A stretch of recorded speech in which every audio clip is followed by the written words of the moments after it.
আজ হাতে একদমই সময় ছিল না, তো চটপট একটা মাছের রেসিপি বানাবো। কি ভাবা যায়, এই জন্য বাজার থেকে বাবা বাটা মাছ নিয়ে এসেছিল ডিম ভরা, আর তার সাথেই সর্ষে আর পোস্তটাকে বেটে নিয়েছিলাম। আর এই জেপির পোস্তটা না বেশ সুন্দর খেতে, মানে খেলেও আর কি স্বাদ পাওয়া যায়।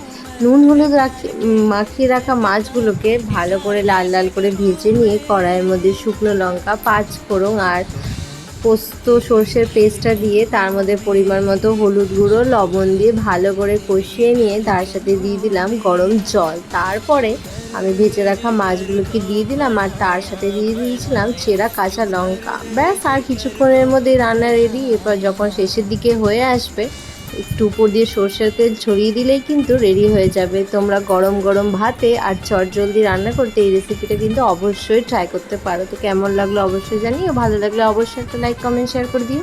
দেখা হচ্ছে পরে একটি নতুন ভিডিওতে। টাটা।